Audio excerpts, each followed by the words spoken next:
네, 안녕하세요. 복덕방 기자들 강신우 기자입니다. 오늘은 홍성일 민생경제연구소 사무처장님 모셨습니다. 안녕하세요. 안녕하십니까. 홍 처장님은 이재명 후보 캠프에서 종합상황실 선임팀장을 맡고 계시고요. 그러면은 그 부동산 민심 조금 두루 많이 좀 살펴보셨는가요? 이번 선거에 또 부동산 선거라는 또 별칭이 있기 때문에 네네. 가장 관심 있는 분야라고 보시면 될 것 같습니다.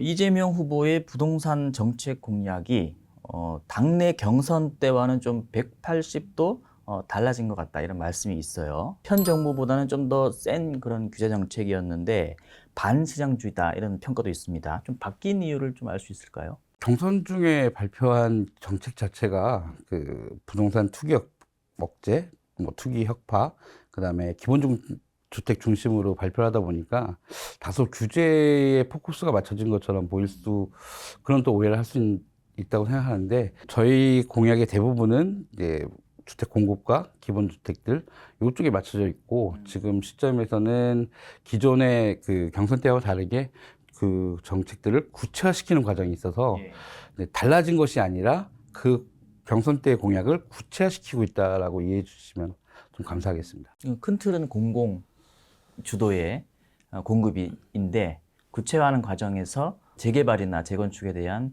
활성화 부분이 좀 언급이 됐다 이렇게 보면 될까요? 정확하게 말씀드리면은 지금 사실 우리나라 그 공공주택 비율이 대략 8% 수준입니다. 네.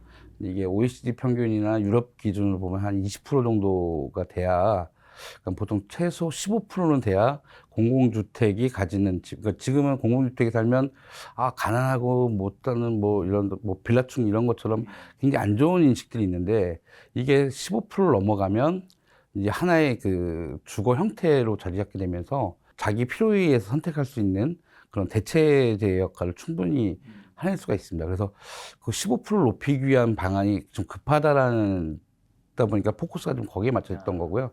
지금은 이제 그런 공공은 기본인 거고, 저희가 311만 호 공약을 한 것처럼 공공주택은 한 대략 100만 호 정도입니다. 전국적 규모에서. 그러면 나머지는 어떻게 할 거냐? 이걸 또 뭐 공공으로 개발, 택지 개발하고 할 거냐? 이게 아니라 이제 그 부분은 민간과 같이 할 수밖에 없다. 그래서 시장 친화적인 정책과 시장에 대한 그 이해도를 높이는 쪽, 이쪽으로 공약들이 구체화되면서 달라진 것처럼 볼 수 있는데, 사실은 그때부터 지금까지 우리는 한결같이 부동산 문제에 대한 시장에 대한 접근 방식은 한결같았다고 말씀드리고 싶습니다. 예. 지금 이 후보가 어쨌든 시장이 좀 반길 만한 그런 부동산 정책을 냈는데 네. 그게 노원구에서 냈죠. 네. 주공 아파트에서. 1월 13일 날, 예. 네. 그때 좀 뭐 재건축이고 그다음에 리모델링까지 뭐 활성화하겠다 이런 말씀들을 하셨는데, 제가 또 주민들 반응을 좀 살펴보니까 이 분위기가 조금 반신반의하는 그런 분위기가 있습니다. 네. 왜냐하면 또 이게 현 정부와 반대되는 그런 정책을 과연 또 펼 수 있을까? 같은 당인데. 그래서 좀 정책도 좀 현 정부와 비슷하게 흘러갈 것이다 이렇게 보시는 분들이 있어요. 뭐 문재인 대통령님도 말씀하셨고 저희 후보님도 누차 말씀하시듯이 부동산 정책은 실패했다라는 거에 대해서는 네네. 다 인정하고 있는 거고, 근데 현 정부가 어떤 다른 정책을 내기에는 기간이나 이런 부분에 한계가 있기 때문에 현 정부의 그 부동산 기존은 지금 3기 신도시를 통한 공급 부족을 해소하는 쪽으로만 잡혀 있고, 나머지 부분들은 사실 뾰족한 그게 나오고 있지 않은 상태고요. 예. 저희 후보께서는 그 부분에 있어서는 좀 다른 좀 부분이 있는 게, 왜 부동산 정책을 실패했을까? 공급 부족만이 문제인가라고 얘기했을 때, 사실 문재인 정부 때 공급이 줄어들진 않았습니다. 상대적으로 또는 어떤 기준에 따라서는 이전 정부나에 비해서 공급이 더 늘어났죠. 더 많이 했다라는 기준도 사실 존재하고 있고, 그리고 지금 최근에 공급이 증가하고 있는 부분들도 있고.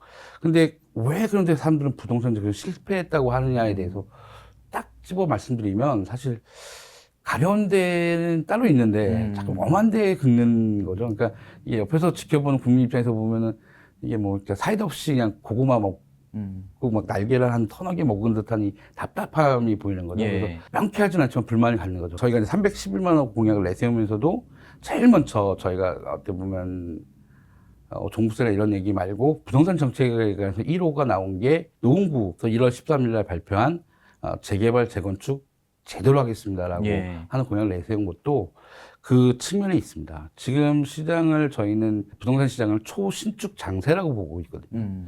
집의 부족 문제만이 아니라 지금 부족한 집은 신축집. 그러니까 지금 최근에 저희가 없었던 옛날과 없었던 개념이 뭐 LDK라든지 드레스룸이라든지 뭐 수납 공간 뭐 이런 여러 가지 얘기들이 많이 나오잖아요. 예. 뭐 그다음에 3베인이 4베인이 이런 퀄리티 오브 라이프거든요. 삶의 질에 대한 욕구들이 높아진 거죠, 사실. 예. 그 전에 비해서. 그러다 보니까 이제 그거에 대한 수요와 공급을 원활하게 못한 부분이 있거든요. 그래서 근데 과연 주거 결정에 가장 큰 영향을 주는 것 중에 하나가 교육입니다. 그만큼 주거에 미치는 영향이 교육이 엄청나다는 얘기입니다. 근데 벌써 형성된 이곳을 놔두고 새 아파트를 찾아서 또 어디론가 가는 게 아니라 예. 이제 힘들지만 여기서 살겠다는 거예요. 근데 사는데 나의 삶의 질을 높여줬으면 좋겠고 그 방법들이 이제 공급이 돼야 되는데 그 지역에 지금 뭐 아시면 목동이나 노원, 중계, 상계양 이쪽 가보시면 갑갑하죠. 뭐 마찬가지로 또 일산과 분당 같은 지역, 그다음에 평촌 뭐 이런 지역 가보시면 3번 가보시면 거기도 학원가 굉장히 잘 돼 있습니다. 벌써 형성이 다 됐거든요. 근데 지금 집들은 낡았고, 근데 애들 교육을 위해서 다 인내하고 살고 있는 거죠. 이게. 그러니까 이런 답답한 욕구와 이거를 풀어줄 수 있는 거 시장에서 가장 우선시 돼야 된다. 이게 이제 저희 후보님의 정책 1호가 재개발, 재건축을 제대로 하겠습니다고 한 겁니다. 자, 그러면은 또 일각에서 이런 얘기도 나옵니다. 집값이 조금 뭐 약간 정부에서는 뭐 하향 안정된다 이렇게 이야기를 하고 있지만 굉장히 높은 그런 상황은 맞고요. 이런 상태에서 좀 정비사업 정책을 펼치면은 자칫 집값을 자극할 수 있다 이런 지적이 나오는데. 근데 여기서 좀 하나 좀 이해해야 될 부분은 부동산은 그 어떤 뭐 라면이나 좀 그런 공산품이 아니거든요. 이게 자산이다, 에셋이라고 하죠. 그러니까 자산이라는 측면에서 봐야 되는 거죠. 금값이 오르기도 하고 내려가기도 하고 그런 것처럼 적정 수준이냐 아니냐가 중요한 부분들이고, 지금 하향 안정세 키워드가 이제 왜 그러면 지금 전기집값이 좀 주춤하냐 이거에 대해서는 여러 가지 해석이 분명히 사실 존재합니다. 그 전에 이제 저희가 정비 사업에 진행이 되면 가격이 상승할 것이다. 그거는 당연히 구형 아파트가 신형 아파트로 바뀌게 되면 자산의 가치가 증가하잖아요. 예를 들면 자기 분담금이라는 게 있으니까 예. 30명 아파트 사는 사람이 30명 아파트로 새 아파트를 바꾸려면 자기 분담금을 뭐 적게는 한 3억에서 많게는 뭐 한 4, 5억 뭐 이렇게 부담을 하게 됩니다. 그렇게 되면 당연히 집값이 올라가는 게 맞죠. 신축 아파트로 되는 프리미엄까지 하면 이게 자산이라는 거거든요. 이게요. 주식은 오르면 뭐라고 안 하잖아요. 왜 주식 올랐다고 막 뭐라는 사람 없잖아요. 부동산이 그렇게 가치가 상승하는 부분들은 이 적정하냐의 문제가 있는 거지. 근데 지금 이제 왜 하향 안정화되냐면 어떤 게 진짜냐 이게 이 시장의 분위기에서 여기 막 올랐는데 야 얘도 10억 가는 게 맞아? 얘 15억 맞는 거야? 좀 시장이 조정되는 국면이 부분들이 있고, 비관한 예로 보면 헬로시티가 이제 18년도인가요? 그때 했을 때 뭐 전세 가격이 막 4억 8천 막 예. 지금의 반도 안 되는 정도로 폭락을 해버립니다. 예. 일대가.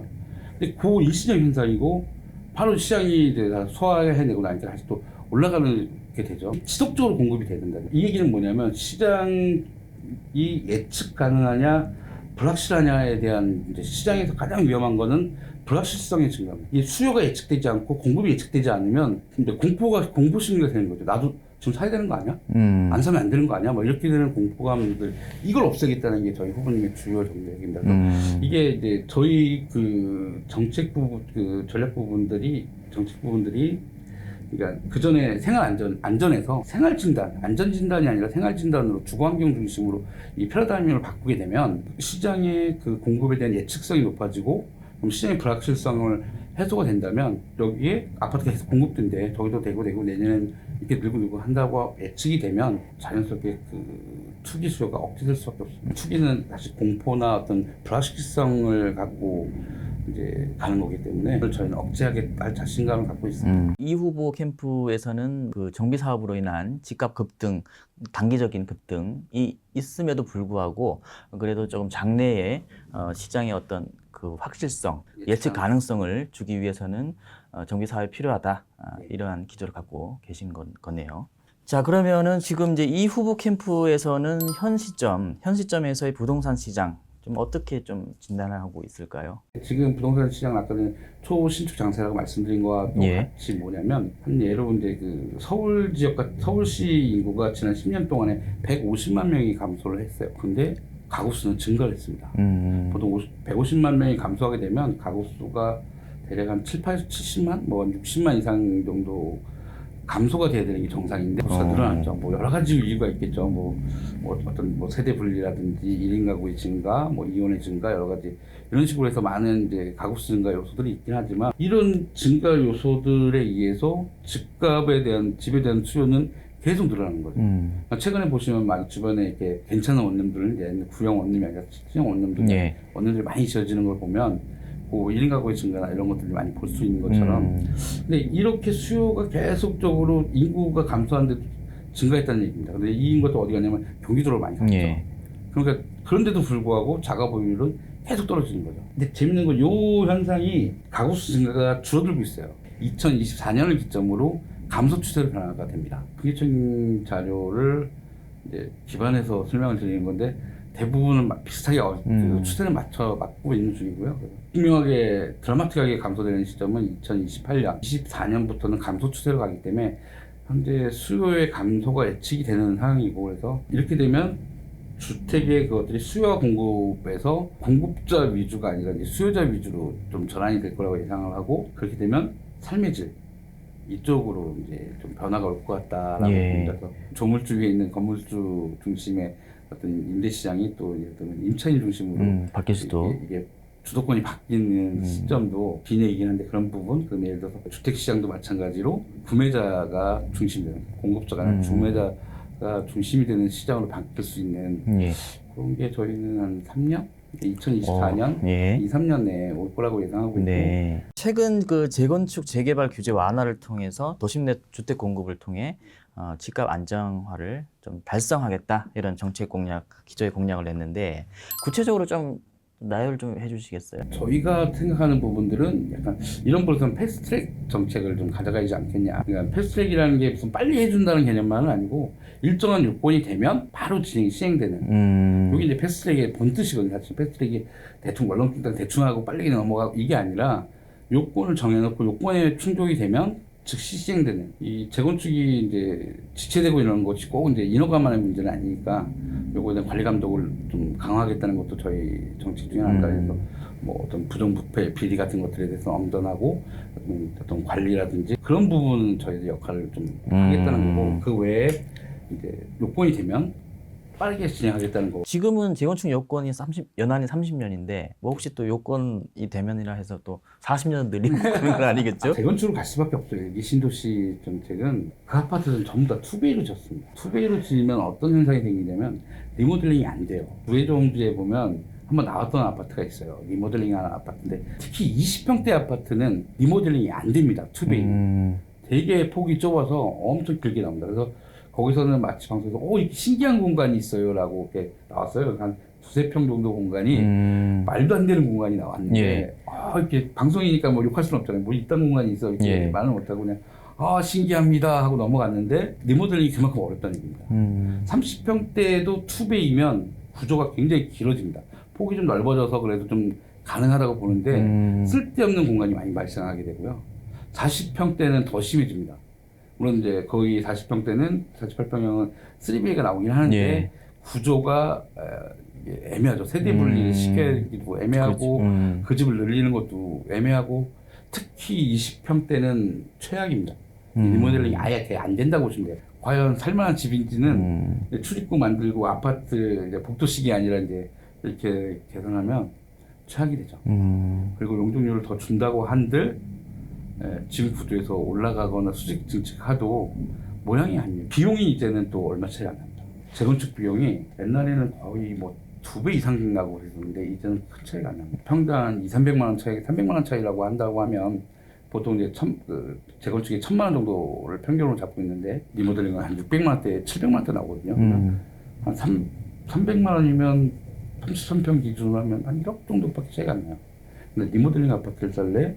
재건축 아파트를 살려면 얘기가 달라집니다. 마지막으로 좀 하실 말씀이 있으신가요? 제가 지금 말씀드리고 싶은 건 몇 가지가 있어요. 그러니까 이거는 이제 부동산 정책과 다르게 내 집 마련의 꿈을 갖고 있으신 분들, 주거 사다리 만드는 건 국가가 할 수 있는 역할과 정책들이 있지만 본인들의 노력도 굉장히 많이 필요하다고 저는 생각합니다. 개인적인 저는 데이트를 극장에서 하지 마시고 모델하우스를 가시라고 말씀드리고 싶어요. 그러니까 뭐 아이를 데리고도 이렇게 모델하우스를 가시면 이제 거기 가면 공연도 해주고요, 맛주는 이제 커피도 제공해주고 가면 볼거리도 되게 많습니다. 부동산 스터디 카페라든지 경매 스터디 카페 같은 경우도 가입하셔서 많은 정보를 보시면 아까 말씀하신 뭐 일산 1기 신도시 아파트의 리모델링과 재건축에 대한 비교 뭐 이런 것도 정보가 엄청나게 많거든요. 그러면 그렇게 노력하시고 발품을 파시면 그 집이 내 집이 됩니다. 제가 자신 있게 말씀드리면 5년 안에 그 집이 내 집이 될 가능성 높이는 방법은 그렇게 하는 거예요. 집을 하나 살 때 그 지역에 있는 부동산 한 군데 가지 마시고 4군데 5군데 더 보시면 복비 단돈 100만 원을 아낄 수 있어요. 이렇게 발로 계속 발품 팔면 버는 게 이게 부동산이거든요. 이게 부동산은 인터넷에서 손가락으로 마우스로 해서 보시는 게 아니라는 점, 실제 현장을 가서 계속 보시고 예. 공부를 계속 하셔야 돼요. 국가가 해결해 줄 문제만은 아니고 국가의 정책의 변화도 계속 학습을 하셔야 되고, 그래서 미래 예측도 하셔야 되고, 지금부터 공부해서 계속 보시면 야, 그때 가서 나 돈 생기면 하겠다고 하면 늦습니다. 돈 생기기 전에 공부하시고 준비하시고 거기를 바라보시고 그러면 그 집이 여러분의 집이 됩니다. 저희 후보님이 가장 제일 많이 하시는 말이 그거예요. 시장을 적대시하거나 시장에 대항하지 않고 시장에 친화적이고 시장의 어떤 요구들을 충분히 받아들이겠다는 얘기신 거고, 자기 정책이 잘못됐다고 판단하고 국민들이 아니다고 얘기하면 뭐 말 바꾸는 게 아니라 당연히 그 정책을 따라가야 된다고 생각하시는 분이 유연성 있기 있게. 때문에 예. 그 부분에 대해서 계속 말씀하시면 저희 후보님은 들어드릴 겁니다. 오늘 홍성일 팀장님 모시고 이야기 한번 나눠봤습니다. 고맙습니다.